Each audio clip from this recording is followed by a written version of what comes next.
আর গৌর ভজন করলে তবে ব্রজে বা বৃন্দাবনে যাওয়া যায়। আর যদি ব্রজে বা বৃন্দাবনে যান তবে আপনি রাধা কৃষ্ণের যুগল সেবা করার অধিকার পাবেন।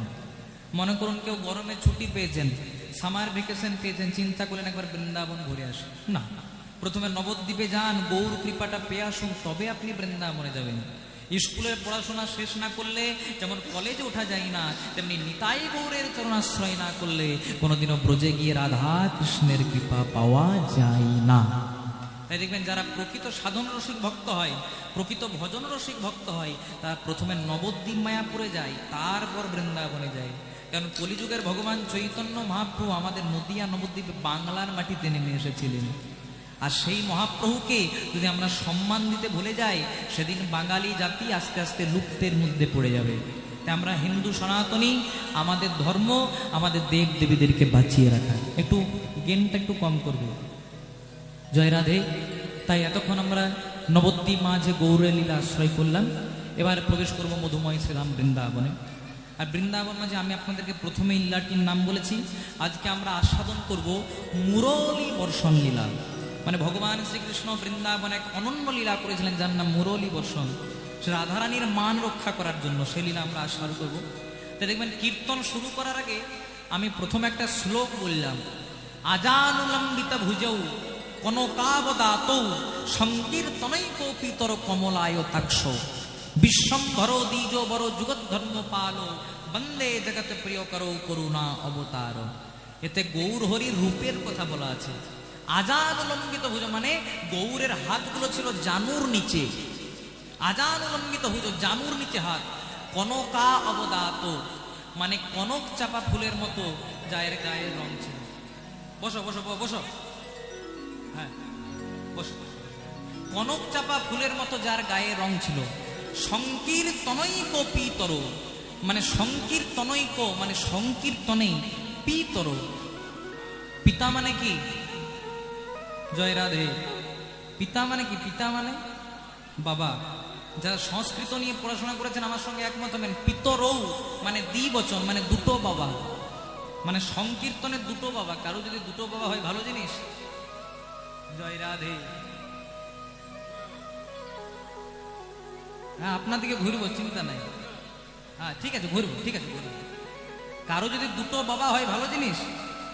হ্যাঁ গো জয় রাধে। ভালো নয়? ভালো তো। জয় রাধে। এখানে সেই দুটো বাবার কথা বলা হয় নাই, সংকীর্তনের দুটো বাবা। কে কে? একটা হচ্ছে গৌরাঙ্গ মহাপ্রভু আর একটা হচ্ছে গৌরাঙ্গ অভিন্নতনু আমার নিত্যানন্দ প্রভু। এই নিত্যানন্দের জন্মদিন কয়েকদিন আগে পেরিয়ে গেল।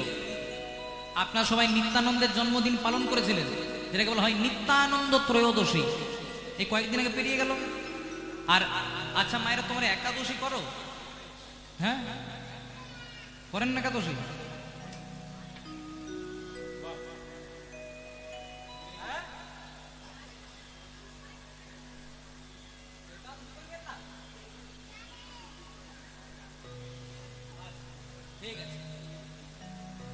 একাদশী করতে হবে।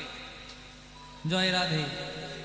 আমাদের হিন্দু সনাতনীদের যদি সনাতন ধর্মটাকে আস্তে আস্তে চুলোর দুয়ারে করেন তাহলে কতদিন বাঁচবেন আপনারা?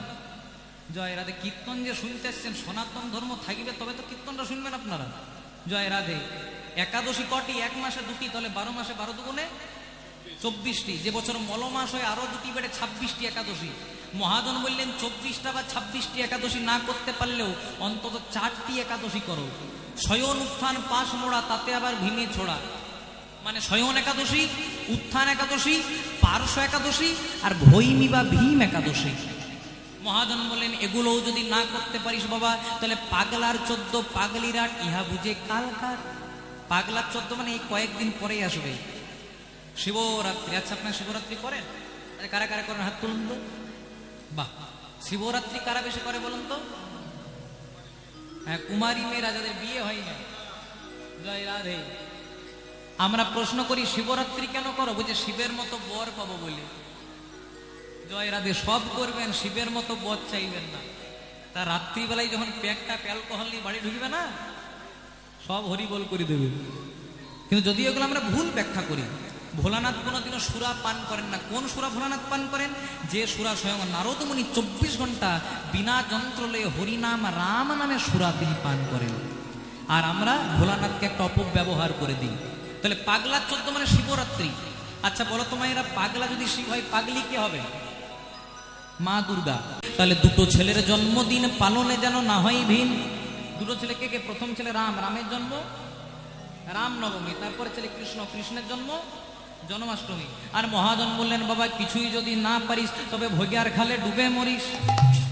জয় রাধে।